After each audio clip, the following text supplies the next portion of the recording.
Bienvenidos, estamos en una nueva emisión de estas charlas que denominamos Sin Barbijo. Hoy creo que vamos a aprender mucho porque vamos a dialogar con uno de los impulsores de un nuevo satélite para la Argentina. En este caso se trata de un satélite que va a estar destinado a Internet de las cosas. Esa revolución que ya ha comenzado y que todavía queda mucho camino por recorrer, y además, ese satélite argentino, un motivo de orgullo seguramente, está relacionado también en esta historia con uno de los personajes más innovadores de la actualidad, que es Elon Musk, el propietario, entre otras cosas, de SpaceX, la empresa que se va a encargar de poner este satélite argentino en órbita. Muchos de ustedes están familiarizados con Elon Musk por ser el comprador arrepentido de Twitter y además de tener otros emprendimientos. Quizás el más añejo sea Tesla, la empresa de vehículos.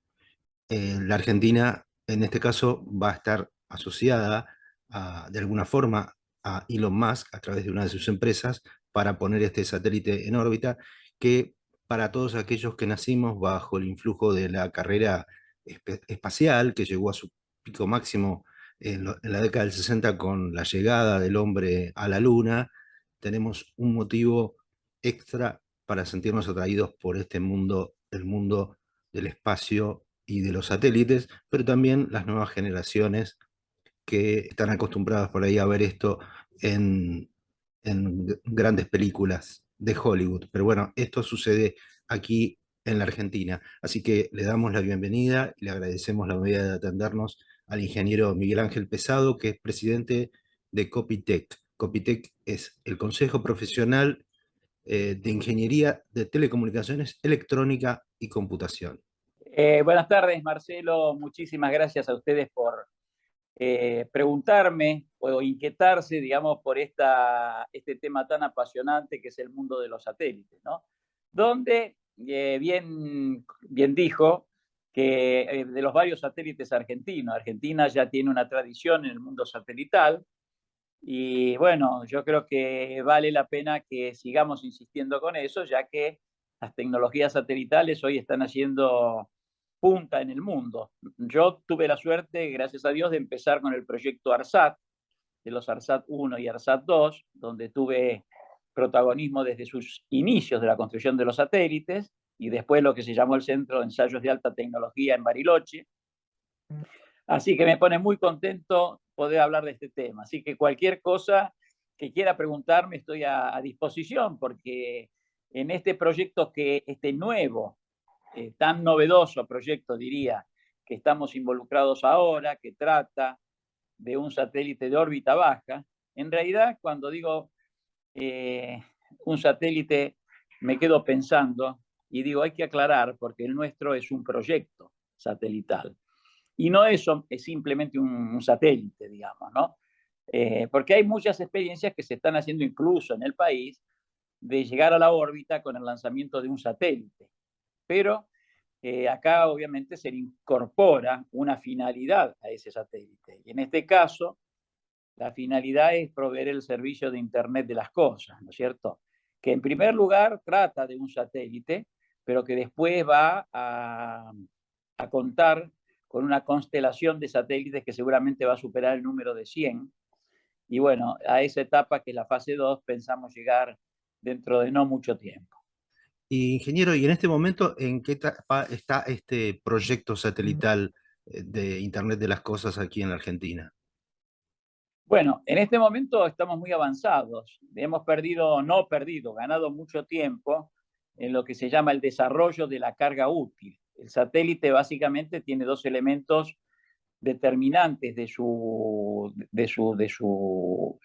configuración, que uno es lo que se llama la plataforma de servicio, que es lo que da apoyo en sí al satélite, digamos, en los temas de telecomando, telecontrol, lo que es alimentación de paneles solares, bueno, digamos, todos los elementos que hacen a las funcionalidades del satélite, y por otra parte está lo que se llama la carga útil, ¿no? La carga útil es lo que yo hablaba anteriormente de Internet de las cosas, es decir, una carga que lleva el satélite adentro y que está para posibilitar esas comunicaciones que se va a hacer en el mundo de Internet de las cosas.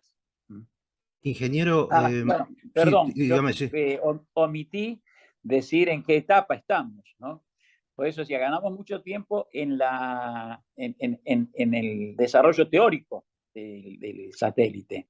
En este momento ya todo ese desarrollo teórico nos permite definir un modelo que es el que vamos a usar, y ese es justamente lo que hablábamos anteriormente, que estamos ahora contratando los servicios de SpaceX para que efectúe el lanzamiento de ese satélite a través de cualquiera de sus naves, ¿no? En principio creemos que va a ser una de los lanzadores Falcon 9 que ellos tienen, no sé, será otro dentro de un año, pero bueno, eso es lo que estamos contratando. Ingeniero Pesado, me decía entonces, ¿esto sería dentro de un año? Sí, calculamos que va a ser en septiembre, octubre del 2023. Perfecto. Y este satélite o este proyecto satelital, más allá de que SpaceX, digamos, sea el que lo va a poner en órbita, ¿se podría decir que todo lo demás es una creación 100% argentina? Sí, acá hay que aclarar algo porque también hay un mito raro que yo quiero conversarlo y decirlo y expresarlo. La industria satelital no es, en el mundo, digamos, no es generalmente propietaria de un país, sino de muchos países, porque son tecnologías que unos dependen de otros, ya sean los chips, ya sean los elementos de propulsión, ya sean los elementos de comunicaciones, ya sean el tema de los paneles solares. Bueno, todo ese tipo de cosas es una industria que converge digamos, a la construcción de un satélite. Por ejemplo, cuando uno quiere construir un satélite, tiene sin ninguna duda que tomar elementos que se producen en China o en Rusia o en América o en Europa, y bueno, todo eso después compone el satélite. De la misma forma lo hacen los países desarrollados. Ellos también dependen de otros países para terminar de construir un satélite. Esto es así, ¿no?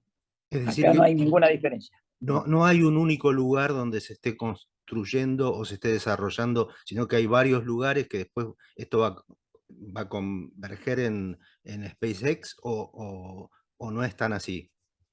No, en realidad lo que, digamos, el armado del satélite y el diseño, el desarrollo, la construcción, diría, sí, se construye en el país. Todo eso se construye en el país.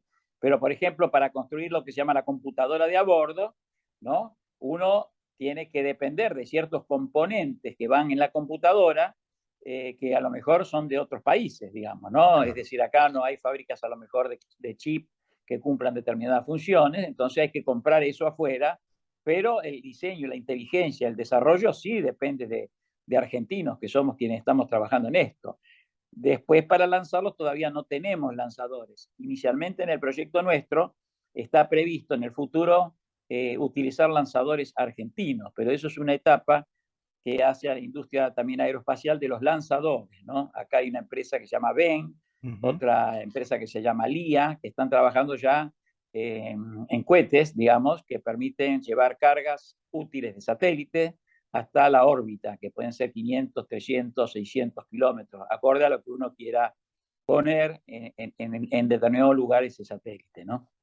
Ingeniero Pesado, específicamente en este satélite, eh, ¿de qué manera es el financiamiento para poder construirlo? Que uno imagina que debe demandar una cifra importante y no sé si hay un estimado de cuántas personas participan de este desarrollo. Bueno, en gran parte todo lo que es la creación intelectual prácticamente la hacemos por vocación, todos los que estamos interviniendo. Ahora, en cuanto a componentes y lanzamiento y demás, sí, hay que pagar porque obviamente todo esto no es gratis, ¿no? Claro. Todo eso estamos moviéndonos con un aporte no reembolsable del Estado, que, bueno, digamos, nos permite llegar hasta las etapas finales de la construcción de este satélite. Y después, nuestra fundación, que es Fundetec, junto con la Fundación de Universidad de Palermo, también tienen un aporte que contribuye a que este proyecto se finalice. Ahora, para la etapa 2 de 100 satélites o más o menos eso, ya ahí sí necesitamos inversiones de mayor, obviamente, envergadura para desarrollar algo que tiene características o comerciales o de otro tipo, ¿no? Claro, y en cuanto a la cantidad de personas que están involucradas, ¿se puede hacer un cálculo o es complicado por el hecho de que hay distintas etapas y distintos lugares donde se han construido cosas? Sí, nosotros la parte de integración la vamos a hacer estamos haciendo, mejor dicho, en la Universidad de Palermo, donde está el laboratorio que integra el satélite. Pero hay que destacar acá que tenemos diría yo, una adhesión de muchas universidades, y esto es lo más importante, es un satélite que tiene la contribución de las áreas de conocimiento específico de las universidades. Por ejemplo, la computadora de a bordo se está trabajando en la Universidad de Avellaneda, ¿no? Ajá. Bueno, hay también aportes de la Universidad Nacional de Moreno, hay aportes de otras universidades que están contribuyendo con ideas, con diseños, o con el caso de CITEDEF, que era lo que anteriormente, hace años, era el centro digamos, de antenas de las Fuerzas Armadas, que tiene especialidad de diseño de antenas. Bueno, también ellos colaboran con esto. La Universidad Nacional de la Defensa. Bueno, distintas organizaciones, entidades que consultamos para resolver determinados problemas, ¿no? Ingeniero, ¿y cómo nos va a cambiar la vida este satélite una vez que esté en órbita? Esperamos que para antes de fin de año de 2023. Bueno, va a cambiar la vida, aunque parezca mentiras, va a cambiar la vida, porque este satélite está diseñado como para acceder a dispositivos que se encuentran fuera de las ciudades, ¿no? Por ejemplo, impacta mucho sobre actividades productivas del país, sobre la actividad minera, sobre la actividad petrolera o gasífera, en el caso de, por ejemplo, Vaca Muerta, o la explotación del litio, o la actividad en zonas selváticas en cuanto a incendios. Bueno, a través de la distribución y posición de sensores en esos lugares, el satélite registra lo que ocurre, los datos que necesitan monitorearse y conocerse desde las grandes capitales, digamos así, y bueno, usar esa información para determinadas cosas y actuar y enviar señales en vía inversa para modificar el comportamiento de maquinarias o, en fin, otro tipo de cosas. Cabe destacar que este satélite, por sus características, cubre toda América. Tiene una órbita cercana a lo que se llama circumpolar, que pasa cercano a los polos y cubre prácticamente gran parte de todo el territorio americano, con lo cual posibilita que se acceda a sus comunicaciones desde otros puntos distintos de Argentina, ¿no es cierto? Correcto. Y aquellos países que deseen tener el servicio del satélite tienen que pagar un canon. ¿Cómo se maneja eso? Claro, esto estamos hablando bien de la fase 2, donde ya tengamos una flota de satélites. Claro, Este satélite sirve para experimentar, para trabajar, para saber qué cosas y qué elementos deben ponerse en la segunda flota de satélites, de mayor cantidad de satélites, que es la que va a dar el servicio. Ahí el claro. servicio cada país pagará por lo que utiliza, ¿no? Por ejemplo, si un país quiere saber o una empresa en determinado país quiere saber la producción gasífera, por ejemplo, bueno, tendrá que poner elementos donde produzcan gas y distribuirlos en los lugares que quieren saber qué gas se produce, o la minería, o los temas, digamos, incluso dentro de las zonas marítimas, del litoral marítimo, la actividad pesquera y demás. Aclaro que esto no es como los SAOCOM que relevan, que Argentina también tiene una gran experiencia y son muy exitosos, o la red Satellogic, también que es muy exitosa, sino que esto ya lleva unos actuadores, unos sensores en determinados puntos de la Tierra que envían esa información al satélite y registran lo que uno quiere, incluso factores meteorológicos, ambientales, etcétera, etcétera. Para darnos una idea, ¿cuánto puede llegar? a pesar un satélite de estas características y cuáles son sus dimensiones? El satélite experimental que estamos haciendo se llama de 3U, prácticamente, que son 30 por 30 por 30 centímetros. Y pesa más o menos entre 3 y 5 kilos, dependiendo de algunas cosas que todavía estamos definiendo, que es el peso de los paneles solares, algunos implementos que van respecto a las antenas de las cargas útil, que puede haber dos tipos de antenas que aumentan su peso. Bueno, todo eso está en vías de desarrollo y todavía requiere ajustes finales. Es decir, para hacernos una idea con algo que por ahí estamos más familiarizados, sería de las dimensiones de un dron, un poquito más grande que un dron. Claro, exacto. Yo diría una caja de zapatos un poco más grande, ¿no? Claro, Algo así. porque uno a veces tiene la fantasía de que un satélite es, bueno, está bien, obviamente si hay, no sé si es correcto, pero por ahí uno lo asocia con una estación aeroespacial, que es otra cosa, y que obviamente por ahí vive gente allí. Esto es algo mucho más reducido y además, bueno, usted nos está aclarando que también es de carácter experimental.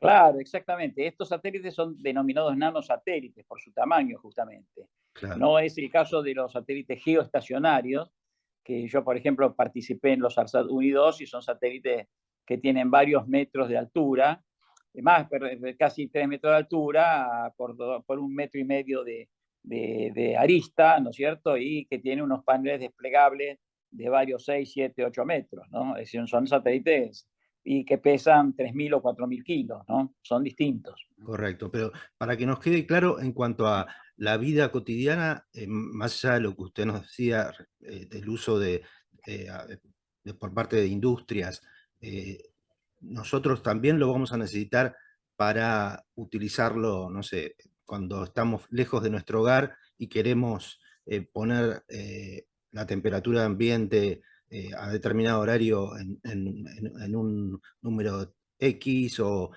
manejar algo a distancia, o para eso no es necesario este Sí, satélite. sí, sí, sí. Sí, se necesita, claro que sí. No este, sino la flota futura, ¿no es cierto? Desde luego que sí. La ventaja grande es que esto va a salir de las grandes ciudades, ¿no? Que es justamente donde hay las zonas más críticas, que Claro. puede ser arriba de la cordillera de los Andes o en un lago lejano o en un desierto lejano o en el litoral marítimo o en un río extenso dentro del territorio nacional o cualquier parte que sea de lo que es América, en el Amazonas, qué sé yo, muchos lugares donde las comunicaciones no llegan de otro modo, con esto sí se va a poder llegar. Leí en su currículum así muy rápidamente que usted trabaja en el mundo de las telecomunicaciones, si no vi mal, desde la década del 80. ¿Está bien lo que Sí, digo? sí, Sí. no quiero decirlo muy fuerte porque voy a parecer muy viejo, pero sí, No, no, no, no, efectivamente. pero se lo ve muy joven. Ahora, ¿usted se No, imaginó, bueno, gracias, en aquel gracias. momento se imaginó que algún día iba a estar trabajando en un proyecto como este? Bueno, yo no quiero ser humilde, pero sí, porque yo empecé a trabajar en el mundo de los satélites desde aquellos tiempos, ¿no? He participado del proyecto Nahuel también, y anterior al proyecto Nahuel de los satélites transitorios argentinos, que fueron Nahuel C1 y Nahuel C2, previos al Nahuel 1. Y bueno, y también fui parte de la comisión evaluadora del primer sistema satelital argentino, ¿no? Donde se hacían todavía los planos o el diseño o el desarrollo de cómo iba a ser el satélite. Esto lo hice junto con el ingeniero Ciancagrini, que fue una figura muy renombrada en Argentina del mundo de la ingeniería y de la física, ¿no? En algún punto, teniendo en cuenta que además usted ha trabajado en muchos desarrollos de este tipo, ¿por qué le parece que no tienen más difusión? ¿Por qué no, no sé, uno a veces piensa, ¿por qué esto no se enseña más en las escuelas? Está claro que en las universidades sí, y más aquellas que tienen que ver con, como usted en su caso que es ingeniero, supongo que, y más cuando uno se dedica a las telecomunicaciones, obviamente forma parte de la currícula, pero por ahí no hay un incentivo para que más jóvenes o más personas se acerquen a este tipo de proyectos. Es verdad lo que usted dice, es verdad. Es verdad. Creo que el motivo es un motivo cultural. La capacidad intelectual argentina es tremendamente buena, tremendamente buena. El tema es que debe haber unos planes, yo creo que de parte del Estado, del ordenamiento de la cultural de la población, ¿cierto? Y deben destinarse más recursos a lo que es la ciencia y la tecnología.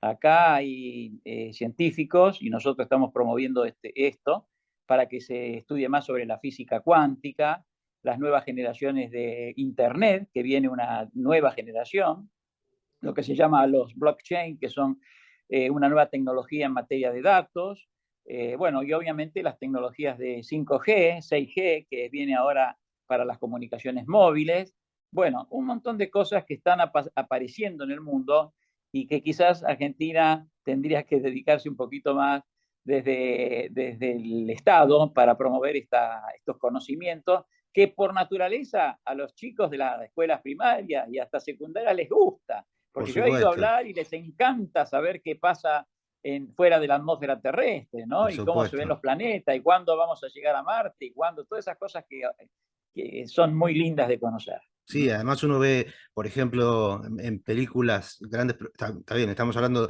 por ahí también de un país que puede producir ese tipo de cine, megaproducciones, y hay toda una épica de lo que es la era espacial y lo que significó para Estados Unidos y lo que significa, y obviamente también para China o para lo que era la Unión Soviética, hoy Rusia, y por ahí nosotros a veces no tenemos, como usted decía, noción del talento que hay en la Argentina y que además de esa forma, también no solamente para exportarlo, sino para desarrollarlo en el país y bueno, y después sentirnos orgullosos, porque a veces estamos, es cierto, tenemos muchos problemas, pero también hay muchos aspectos de la Argentina que son muy inspiradores. Así que, bueno, primero le agradezco el tiempo, la amabilidad, la paciencia de explicar a un neófito No, cómo se ha gestado todo este satélite, que a todo esto no le pregunté si ya tiene nombre, por lo menos el experimental. sí, se llama LabSat IoT, que es el satélite LabSat Internet, IoT 1, digamos, porque es el claro, primer satélite. Pero que ya que me da la oportunidad quiero hacer mención a algunas cuestiones por que supuesto, tienen sí, que ver con la promoción de todo lo que es la ciencia y la tecnología. Nosotros estamos involucrados en este proceso de transformación social que involucra el conocimiento de la ciencia y la tecnología. Fíjese que a nivel nacional hay gente de muchísimo nivel, pero muchísimo nivel a nivel de la investigación mundial. Tanto es así que ahora el día 6 de septiembre vamos a hacer acá un evento que va a ser transmitido por Zoom y por todas nuestras plataformas, donde va a exponer un ingeniero que trabaja en la Universidad de La Plata y que va a hablar sobre el gran colisionador de hadrones, o sea que uno le llama vulgarmente la máquina de Dios. No sé si usted conoce eso de la máquina de Dios, pero es un gran acelerador de partículas que está en Francia, entre la frontera entre Francia y Suiza, y que está debajo de la Tierra, ocupa muchos kilómetros, es como un gran subterráneo, diría yo, donde investigan científicos del más alto nivel, y uno de esos científicos pertenece a la Argentina, ¿no? Así que, bueno, con eso le digo todo, ¿no es cierto? sí, seguro, seguro. Bueno, La verdad que lo vamos a agendar y, por supuesto después vamos a compartir el enlace con nuestros seguidores.